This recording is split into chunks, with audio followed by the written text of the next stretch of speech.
मैं निदेशक उच्च अनुसंधान संस्थान बीकानेर से डॉक्टर आर्तविंदर साहू आप लोगों से बात करना चाह रहा हूँ कि आज हमारा ये जो stakeholder meet international lifestyle research organize institute के साथ जो आज बीकानेर में रखी गई है, इसका जो मूल उद्देश्य है, हमारे पूरे विश्व में डंकी पॉपुलेशन, डंकी मतलब आप लोग जानते हैं, साहब ने एक कहे थे बीस्ट ऑफ द बर्डन, तो हम गधे ही कहते हैं, लेकिन ये डंकी हमारे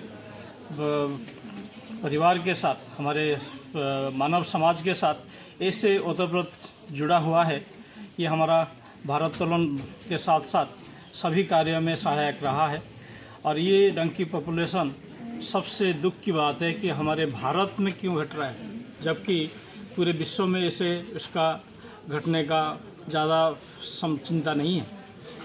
भारत में एक 61% घट रहा है, गुजरात में 71% घट रहा है। इसलिए इलरी ने 6 राज्यों में ये डंकी पॉपुलेशन जो घट रहा है उसके ऊपर चिंता जाहिर करके स्टेक होल्डर मीट किया है। ये उनका आखिरी स्टेक होल्डर मीट हमारे NRCC बीकानेर में है। ये हमारे लिए एक गौरव की बात है। साथ साथ हम डंकी पॉपुलेशन को बढ़ाने के लिए क्या उपाय कर सकें, क्योंकि डंकी हमारा भार उठाने के लिए है। अभी भार उठाने के लिए हमारे पास अन्य साधन आ गया, वो साधन की वजह से डंकी पॉपुलेशन घट रहा है। ये भी एक सोचने वाली बात है। लेकिन डंकी का जो दूध है, ये माना गया है कि इसका जो ब्यूटिशियन प्रोडक्ट्स में इसका यूज है, और कहीं कहीं 3,000-5,000 रुपये में भी ये बिकता है।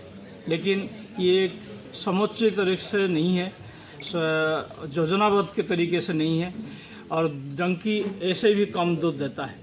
और ये जितने भी डंकी कहें, उसके साथ हम जैसे नॉन बोवाइन मिल्क का बात करें तो डंकी, हमारा ऊँट, भेड़ और बकरी, ये सभी को लेके हम आज इस स्टेक होल्डर मीट में चिंता जाहिर करना है कि ये सभी जो हमारे पास पशु हैं, इनका जो दूध है, वो दूध का न्यूट्रास्यूटिकल वैल्यू या जो हम थेरापेटिक प्रोडक्ट्स के बेसिस पे हम लोगों के पास पहुंचाएं, जिनको ये कोई बीमारी में ये सहायक हो सके।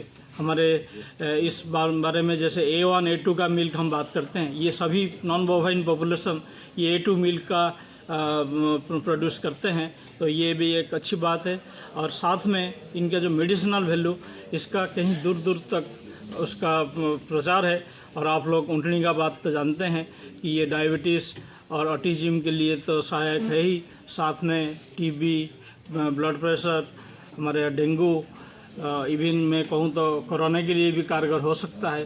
तो ये सभी विषयों के ऊपर हम बाकी जो स्पेसीज है, डंकी का दूध के बारे में, ऊँटनी के दूध के बारे में और भेड़ बकरी के दूध के बारे में भी बात करेंगे। लेकिन हमारा जो मुख्य उद्देश्य रहेगा कि हमारा जो डंकी पॉपुलेशन सबसे ज़्यादा जो घट रहा है, ये कैसे रोका जाए और इनका अल्टरनेटिव यूज के बारे में सोचा जाए, जिससे कि भारत में जो घट रही है, भारत को पूरे विश्व यही दोष दे रहा है कि भारत में ही घट रही है, ऊँट भारत में ही घट रहा है। तो ये सब चीज़ें हमें सोचने वाली बात है। और उसके लिए क्या पॉलिसी बन सकता है, नेशनली, इंटरनेशनली हमें क्या क्या प्रोजेक्ट ले सकते हैं।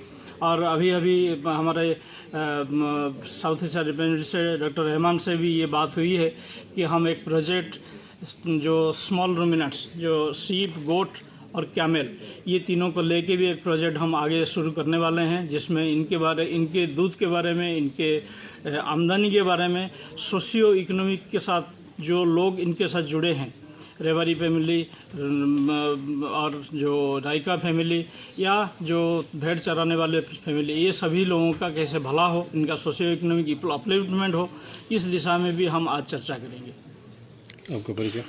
मैं निदेशक राष्ट्रीय उच्च अनुसंधान केंद्र बीकानेर।